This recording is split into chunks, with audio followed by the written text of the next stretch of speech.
All right, so today I'm just going to be, once again, doing some free form talking here on my YouTube channel. Get the angle right. There we go. But I have a couple ideas in mind. I actually have a couple topics that I thought would be cool to throw out there today. I've got an A harmonica, in case I forget to say that. So I'm thinking I want to start by just mentioning tongue blocking and lip pursing. I thought, I get caught up, like a lot of people, I think teachers get caught up thinking about we need to teach this or people should be able to do this or that, but really forget about the fact that we're doing all these things. Each player does unique things. Let me put it this way. Each great player does something unique that probably the next great player doesn't do. There's something about that person's playing that sets him apart. So one of the things that I picked up on that I'm doing, and it's just one thing really. Hey, how you doing? Has to do with combining the whole tongue blocking and lip pursing, and I was reminded of this topic from the community board on my YouTube channel. So let me just start the conversation today. How you doing, Gabriel? By talking about on this A harmonica how I effectively go back and forth between tongue blocking and lip pursing, and how you could practice it if you have a desire to do so. So I'll preface the conversation by saying, depending on who you ask, you'll get people that tell you don't pucker, only tongue block, or whatever. Varying opinions, and that's one of the stronger opinions that comes up. I am not in agreement. I don't agree with that. Hey, Peter. So let's talk about what I'm doing on this A harp.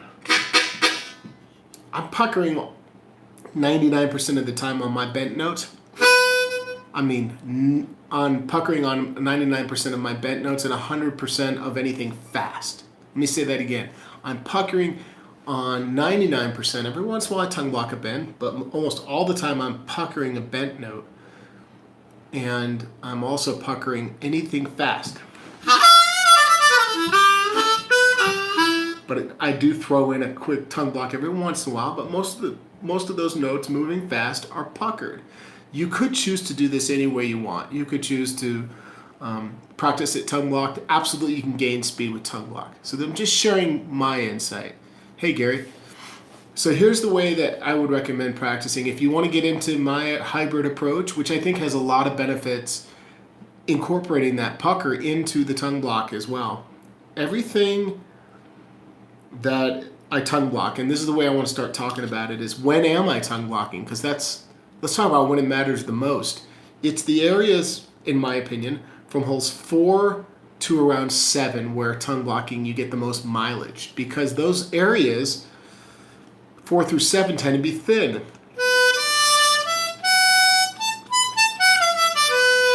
So you could pucker and then try practicing scale work tongue blocked.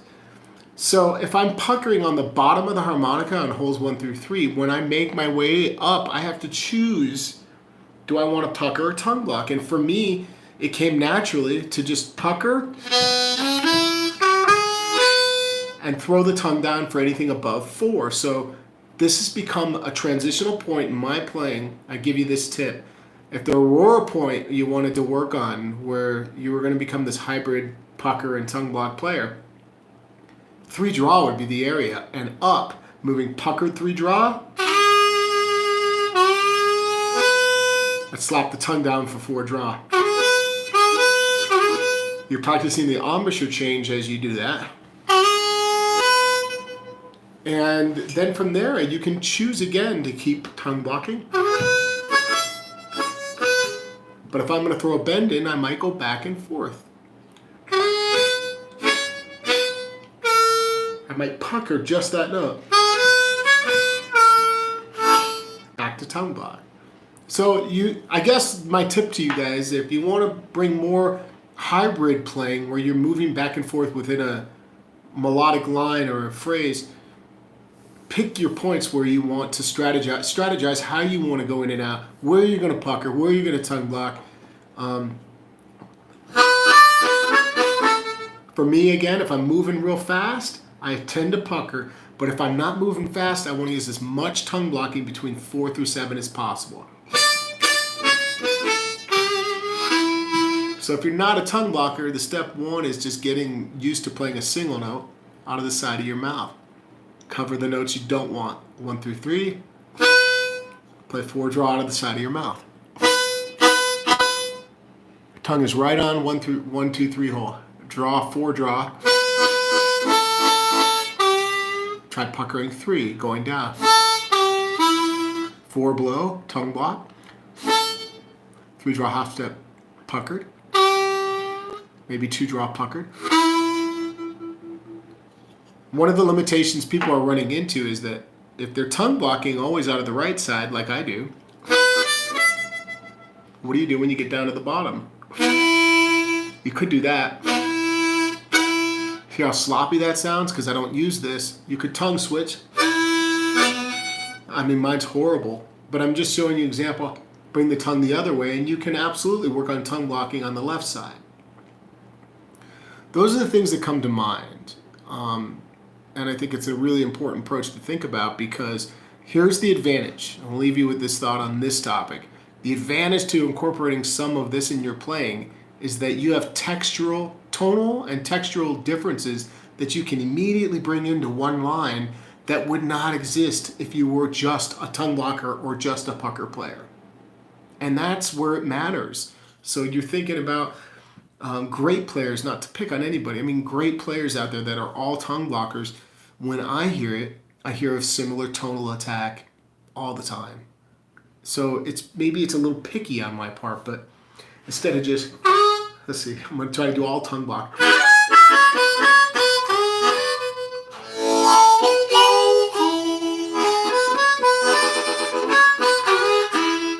A little bit of tongue block and pucker.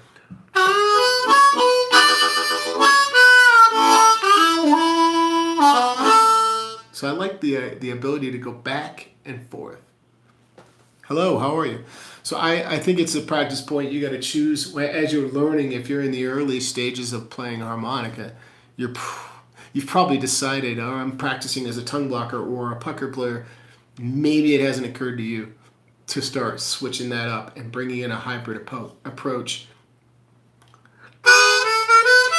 I'm gonna leave you with this riff right here. I'm gonna teach you this.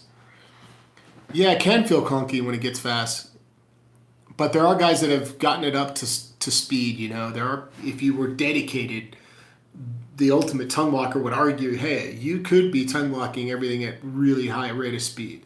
So again, here's a riff that's a hybrid riff that I love you playing, and I'm just going to share it with you. Okay, I'm puckering this note, 3/4 draw.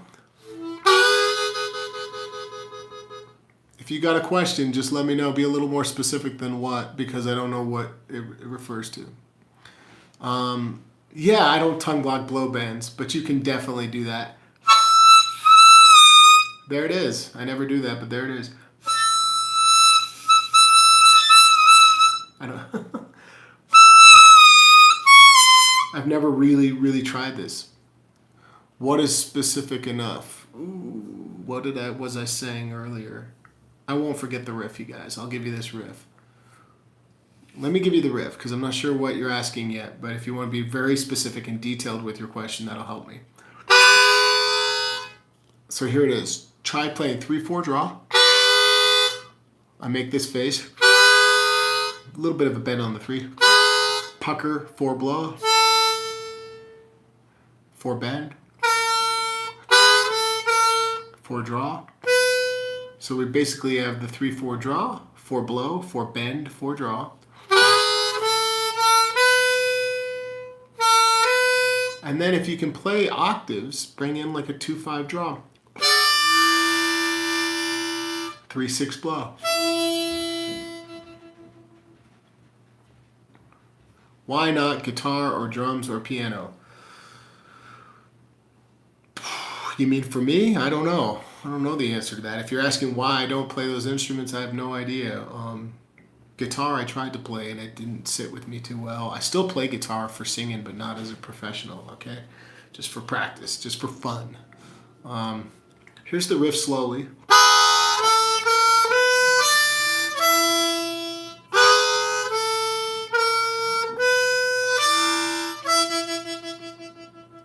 And this is a great example because it's something exactly the way I would play it, and it's incorporating, again, some puckering and some tongue blocking. So on the way down, I went all tongue blocked octaves, 3/6 blow, 2/5 draw, 1/4 draw, and then to a single note pucker bed. I want to read that. How do I get back to a comment? Oh, I can scroll.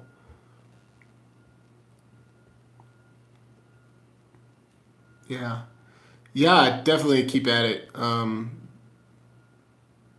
Subtitle Spanish, please. Can you turn on subtitles, you guys? I want to say you can turn on subtitles on your end. I don't know if I have to do anything. Do I have to do anything on my end?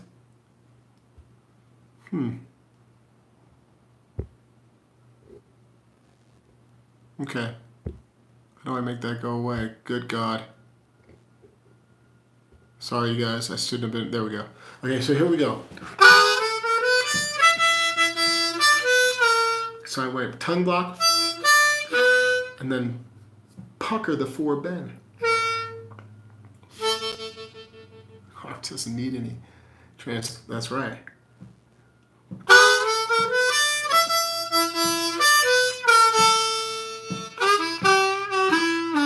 And the rest of the tail end, I'm puckering. So let me play all this together. Ah.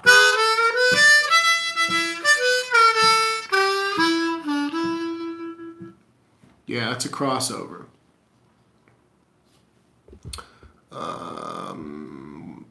Yeah, I mean, it's probably one of my favorites. I would say that, yeah, there's a lot you can't do puckered, so we can talk about that. Some of my favorite harps are the Marine Band Deluxe, and you can get those still in the U.S. at Rock and Ron's, and they're still sold abroad. But otherwise, we don't have them in retail, and we don't have them anywhere else to access in the U.S. So if you want to go get a Marine Band Deluxe, which is the most kick-ass harmonica out there, they're hard to find. Rock and Ron's music online will have them.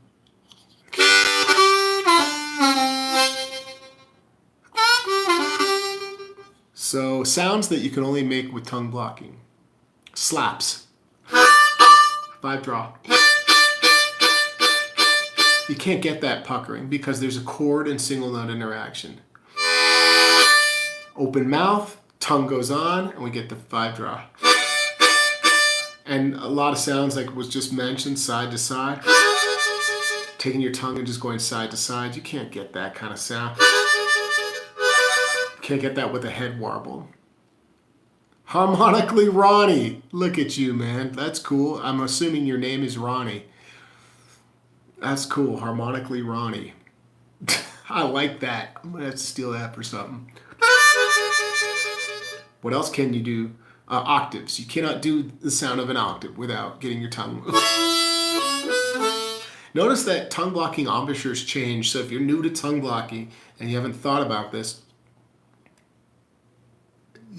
the single note tongue blocked falls deep in the mouth.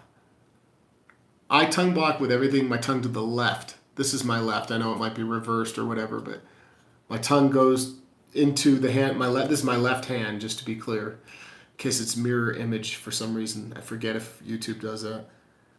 So my tongue is going that way, and I breathe out of the right side of my mouth.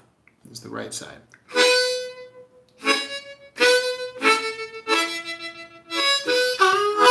Yep, we just said tongue slaps. That was the first one. And flutters.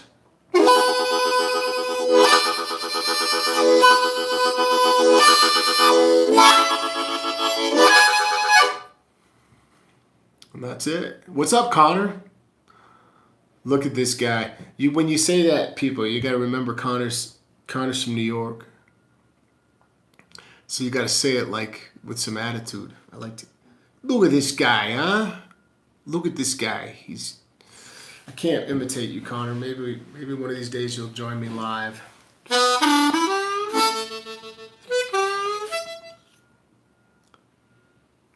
Yeah. If Begun to tongue on the right. Yeah, I mean, just experiment both. Right on. I love fans anywhere, so thanks for tuning in. But yeah, you can, I mean, seriously, on this tongue switching thing, really be aware that either way works. Yeah, they still sell them in the UK. So why don't they still sell them? Because they weren't selling enough. That's the short answer. So one guy has the right to sell them right now, and that's cool that you can at least get them. We're talking about Marine Band Deluxes, you guys. These Marine Band Deluxes went away in the last 2-3 years or whatever, meaning they weren't available in the U.S. for purchase in online or in retail, and now there's a retailer, Rock and Ron's, who has them. They're basically a crossover. If you don't know about this, I'll make this very fast. This has bamboo, this has pear wood. I'll talk about that jaw vibrato and tongue block. Okay, I'll talk about jaw and tongue block and all that business. Remind me if I forget. Bamboo, pear wood. Same construction, nice screws. There you go. See, he got his from Rock and Ron's. Same open back. The only difference between these harmonicas is the comb material, pear wood, bamboo, and then again the construction's identical. The reeds are identical, but the tuning is slightly different. The Marine Band Deluxe favors a little better on the chordal action. And crossovers tend to be sometimes a little thinner on the chords, slightly, but it's tolerable, and I really love playing them. So if you have not checked out crossovers, absolutely. Okay? Now, hey, thank you for the message from Denmark. That's very kind of you. I appreciate that. I'm just scrolling, you guys. So check it out. The jaw movement thing and the tongue blocking. The best place to buy it, if you want to check out the amp, is my website or at stage5amps.com. Oh, the best mic. And the best mic for sure, I'm glad you asked this. The best mic to use with that amp, honestly, I'm really glad you asked this. If anybody's watching this that owns a Stage 5 amp, harmonica amplifier, again, stage5amps.com. The best mic I'm finding with this is the Bulletini or the Human Element, which is inside. I don't use a Bulletini shell. It's too small for me. But the regular shell with the same element. It's called a Human Element, and it's sold by Blows Me Away Productions. Greg Human is the contact. Why? Because it's a very bass-heavy element, a lot of bottom end. So if you have any elements that are very bottom-heavy, microphones that have a lot of bottom end, it's going to sound great with typically a lot of small amps, but especially the Stage 5. And I'll say this, the brighter the microphone, the least desirable it is, I think, for pairing a microphone with the Stage 5. That's just my opinion and preference. I can still get a good sound out of it, but like I have a white CR now, a white controlled reluctance, not loving the sound of that with Stage 5 compared to that darker element. So think about that if you're going to get a Stage 5. What are the most bottom heavy and dark elements that you got? And then to answer the question that came up, I'll just say this. Well, somebody, how does it feel to be an American? Don't get me started. I'm not going to. How does it feel? It feels good to be an American. I feel great. But tips on throat vibrato, let's do this for a second. Somebody asked about this jaw thing. You can use your jaw to wiggle to get some sort of like these little tremolo effects. Here's back to the A harp.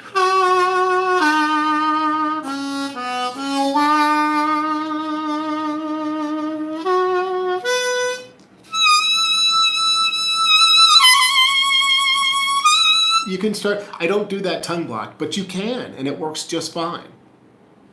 So you can tongue block these sort of, and try moving your jaw. When you move it, you're wiggling it in and out of usually a bent to unbent note. That's how that works. So when you're going, I have not tried that mic yet. I was supposed to try it at Spa, and I really wish I had tried it there. I might have to pick one up. Sure, and if you have any other questions, you guys throw them out. But our topics have been centered around tongue blocking, which is cool to have a focus. I just want to say this, since I didn't mention it earlier, but if you're learning to play blues harmonica, I wish somebody had said this to me in year 1 or 2. I started tongue blocking around year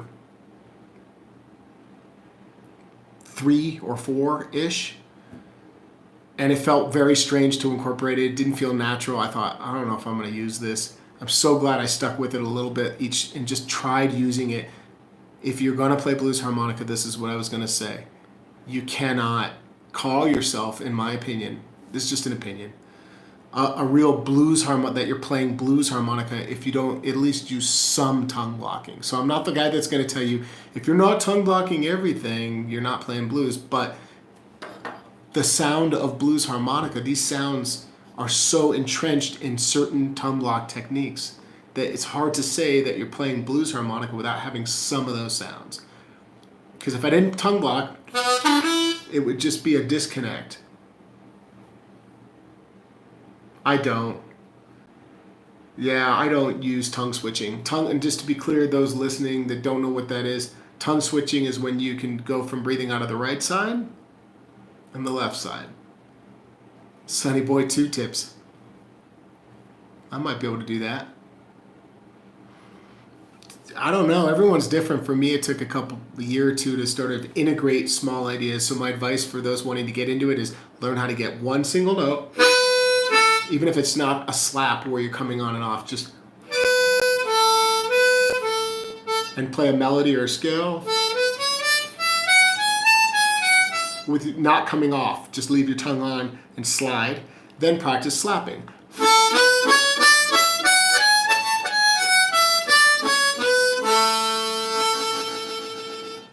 That's what I would do. There was a good question that I wanted to get to. Somebody said something. Well, Sonny Boy tips. I don't know what it was. It might have been earlier up. So Sonny Boy tips. Yeah, if you're into Sonny Boy, it's one of my favorite players. I put a video out. Just go look at the video, Sonny Boy Williamson tips. I was talking about certain unique riffs, and I'll be honest, I never memorized his, except for one or two, small riffs that a lot of us latch onto. I didn't memorize Sonny Boy riffs. I just grabbed movements. This was the one that everyone learns.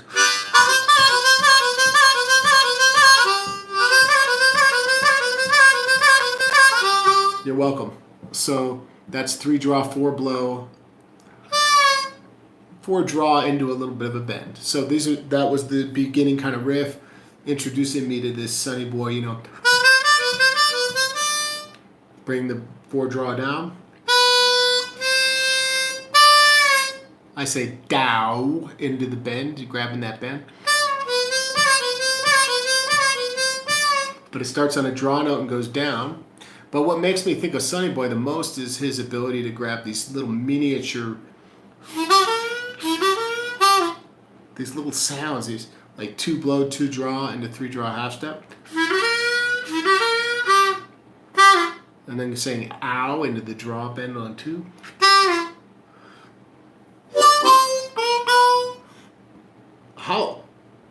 How often do I check them? Every day, man.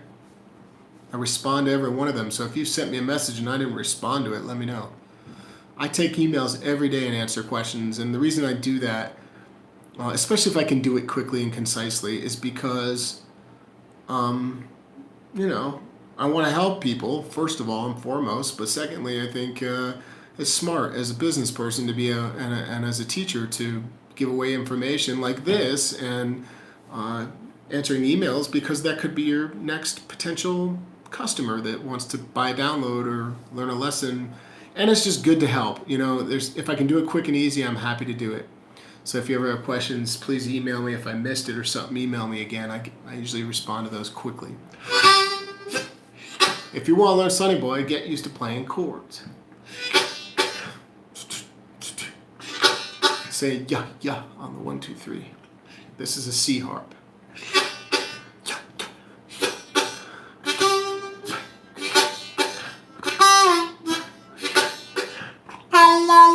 And using your hands more often. And I think one of the last tip for a Sonny Boy thing is, one of the things I think he's doing that makes him unique is he's vibratoing a lot of the hand wah stuff. So you're hearing him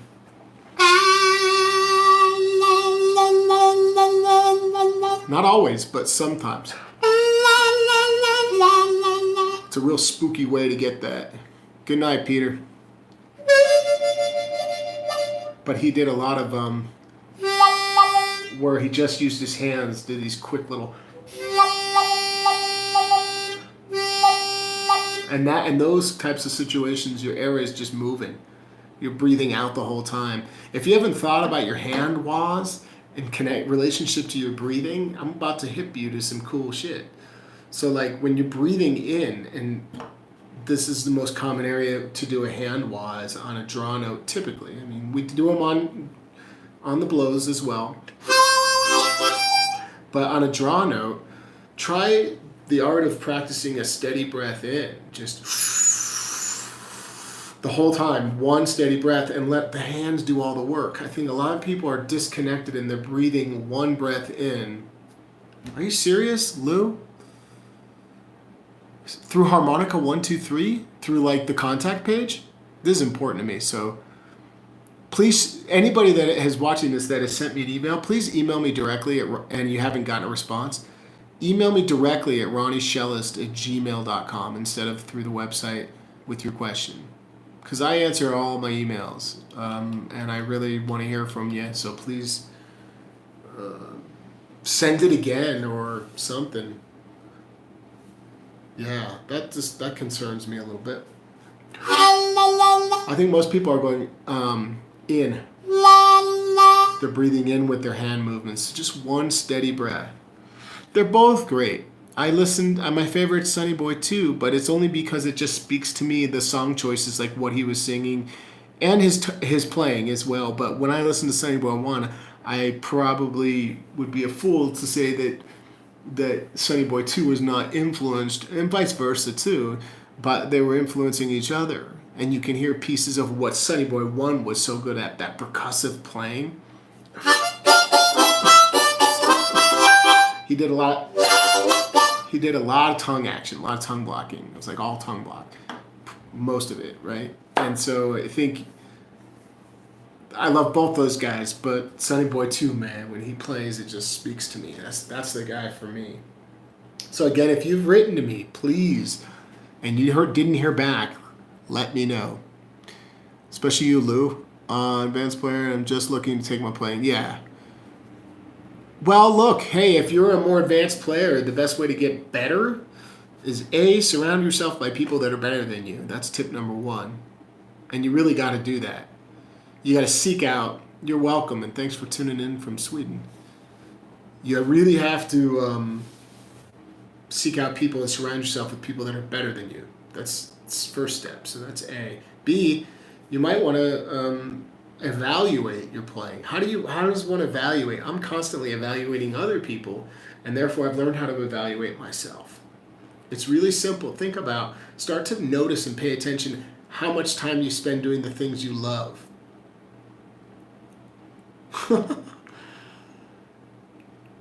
Cool, man. Yeah, and Helena in Arkansas, of course, man. King Biscuit Blues, Flower Hour. So analyze what you do in your free time. We usually mess around with the things that we're the best at. So in your practice time, if you notice you're repeating a lot of the same things, they're usually the things that you're really good at. So start thinking about the things you don't practice and what you desire out of your playing. So make a list of all the things, you have to analyze. What am I not able to do? And out of that list, what is the priority of what I really want or need the most to accomplish my goals and get me to do the type of playing I want to do? And if you start to do that, like for me, it was obvious. It was so clear that I kept doing the same crap over in my practice sessions. And then one day I was like, I found first position blues, for example, and I knew that I didn't know what the hell this guy was doing. I couldn't find the notes and I had the right harmonica for cross harp, right? His song's in G, he's on a G harp, and I'm on a C harp. It's a great example. It's like, well, it's time to start learning it. So how do you learn? Once you find out what your missing things are, how do you get into those? You take your time and you analyze it. Puckering is better for bends, I feel. Do you practice the scales? I'll talk about that in a sec, yeah. So start to analyze what you're not doing. My email is my name at Gmail, ronnieshellist@gmail.com. And then use a song study. Learn the scale. And do ear training by just grabbing and stealing riffs. That's the most obvious one that people aren't doing enough. I'm sure a lot of you do this, but do it more. Steal people's ideas. Not for the sake of spitting them out the same way, but from learning where their brain is and learning technique they used inside of the riff. So,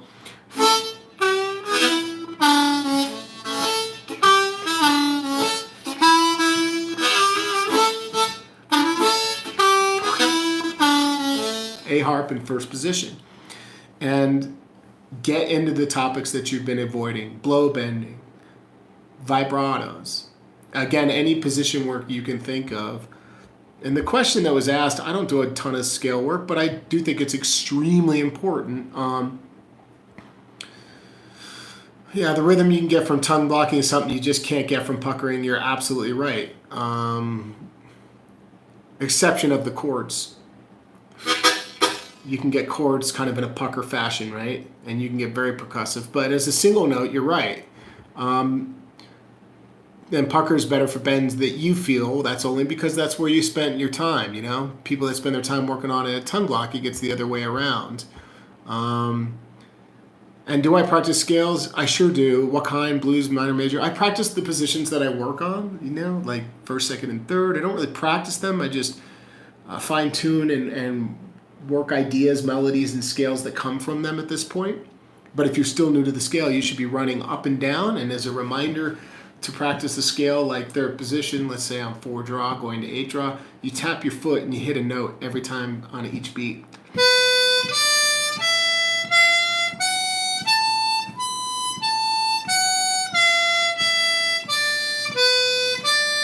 And you go real methodically for timing, even beats.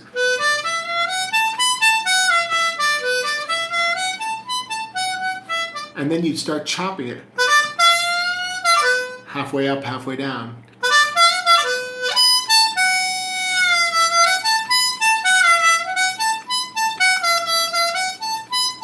I'm not giving you guys the notes, but maybe you'll just reach for this if it's new for you. I'm playing in the key of B minor, on third position, in B minor, in third position, 4 draw, 5 draw, 6 blow, 6 bend, 6 draw, 7 blow, 8 draw. And you can rewind that. Then play it with a groove, turn on a track. Shuffle, then turn on a rumba.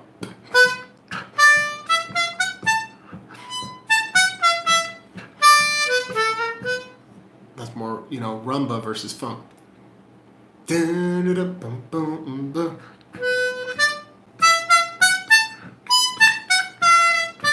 Play the scale to a track is what I'm saying. I don't have a track pulled up, and that's the kind of stuff that I would be doing. Scale practice is really important because that's where your ideas are coming from. They're the answers in the back of the book.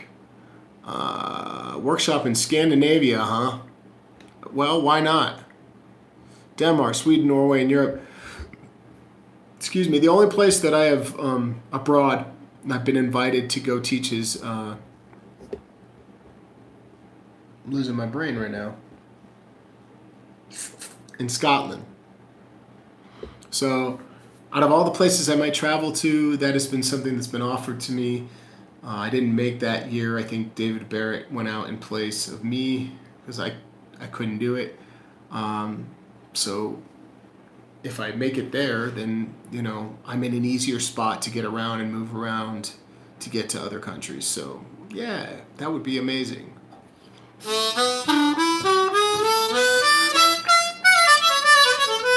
Here's some things coming up you guys can check out. November 3rd, anybody can join me live. So the Global Blues Harmonica Summit is something you can check out. Lee Sankey and Adam Gusso are going to be there November 3rd live.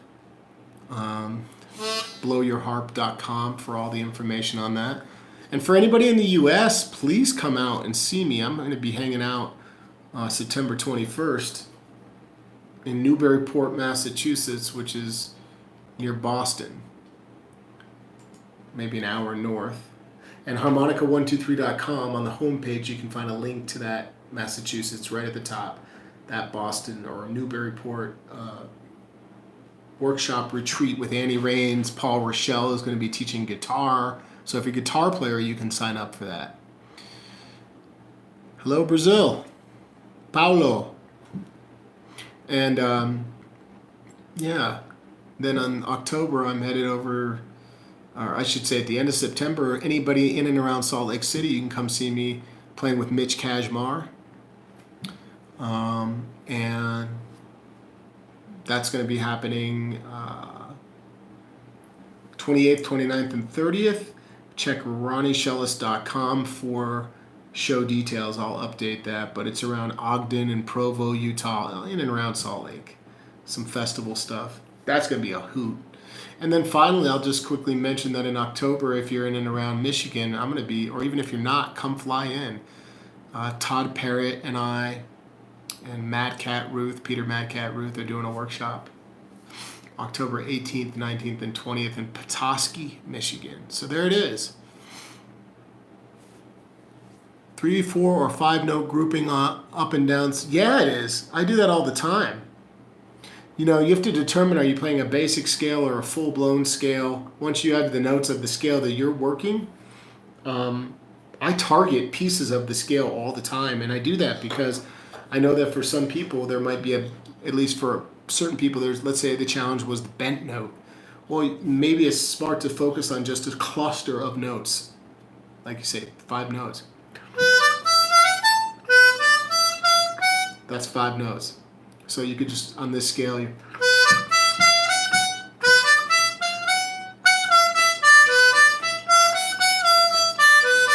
I'm playing 4 draw, 5 draw, 6 blow, 6 bend, 6 draw, and then reversing it.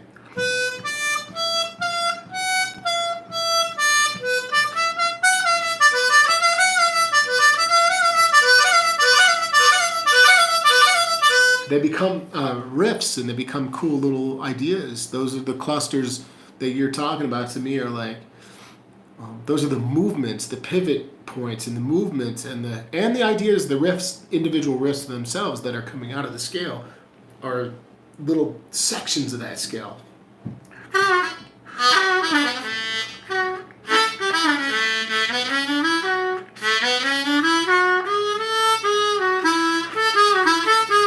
That's part of the scale, like the major scale going down. Right? I'm just going backwards in a C major scale on a C harp. Starting on 7 blow. But if I start on 4 blow and go down, we got some bends going on in there. And so they become also, you can start to think of the bottom end of first. It's a beautiful place to explore the bends and riffing. But really, it's coming right off the scale. I mean, a lot of the movement that's being played. We never play these in obscure keys, so what's the point? Yeah, well, you used to overblow, go through the circle of fifths with the major scales. Yeah, I mean, I mean, all I can tell you is, yeah, I can cover that again too, you know, because there's some cool movements.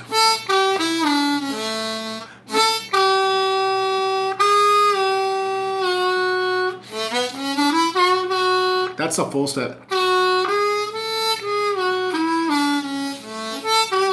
But you can approach it from half.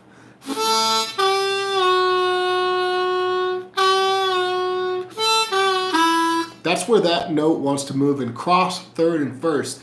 Something we don't ever think about as harmonica players is little movements like this. I'm using that in first, second, third. It's where I go after that that's changing to determine the position. So, like this. Now I gotta blow. And that by blowing, I'm indicating that it's first position.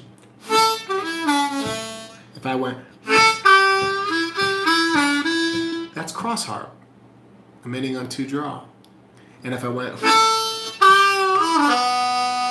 one draw, that's third position. And you better believe these are valid riffs that I would absolutely be using.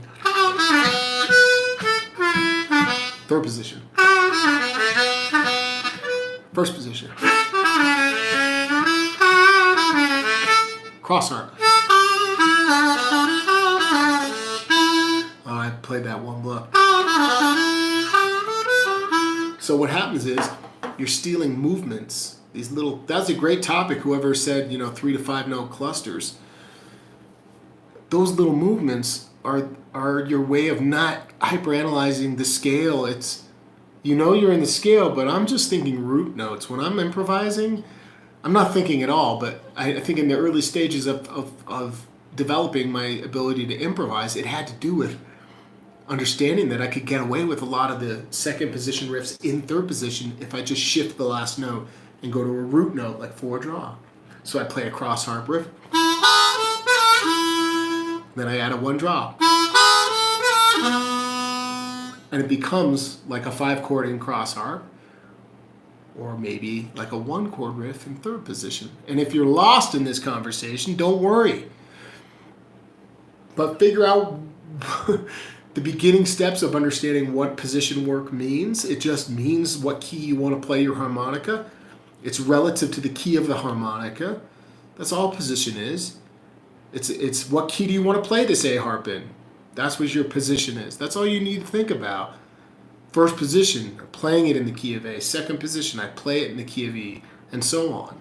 I think it's been a good chat today, you guys. I think I'm going to run. Any other questions?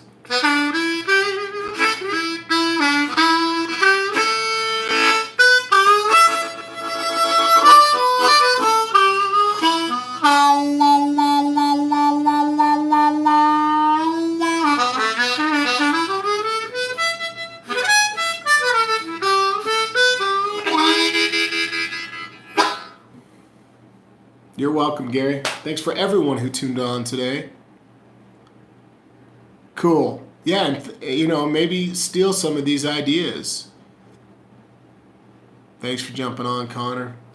And everybody who's tuning in, thank you. Please check out some of those events. If you guys live in other countries, you don't have the money or time to travel, I will see you at a Global Blues Harmonica Summit, okay? It's the most coolest interactive online way that you're going to get the most out of an educational experience, half day long, and you get the recordings for life, streaming online to watch and go back to. If you don't know if you don't know who Lee Sankey is, I know everyone knows Adam Gusso, because he and I have been doing this the longest on YouTube, right? I know Adam's been doing it right after I started. He began doing it in 2007. And so what I'm telling you is Lee Sankey has not been doing it as long, but Lee Sankey is somebody you need to know. If you're learning harmonica and you don't know Lee Sankey, Sankey, go check him out from the UK, I believe. He is a phenomenal traditional blues harmonica player who is an incredibly articulate teacher. Yeah, cool. I bet it's killer. Country styles. And he's teaching on that Global Blues on November 3rd. That's why I'm mentioning this. But check out his YouTube channel. This guy's amazing. And I am blown away by how many people don't know who he is. I'll be talking to people at events and they're like, I never heard of it. I'm like, you're on YouTube looking around? Lee Sankey. All right.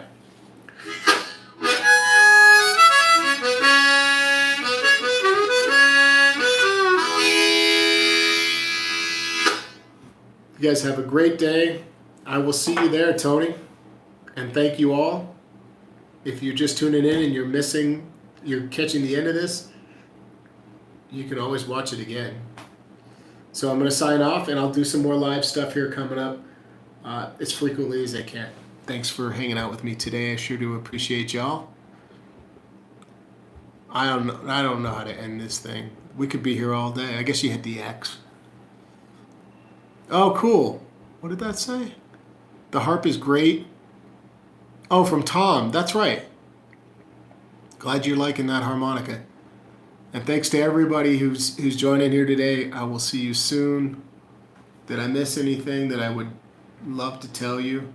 If you fly into Denver, or you live in Denver and you want to meet with me in person, for the first time ever, I'm offering live harmonica lessons in person where I am right here in Glendale, Colorado, which is a suburb in Denver. So if you want to meet with me in person, that is something anybody can do. If you're traveling in and around Denver or through Denver, hit me up. See you guys next time.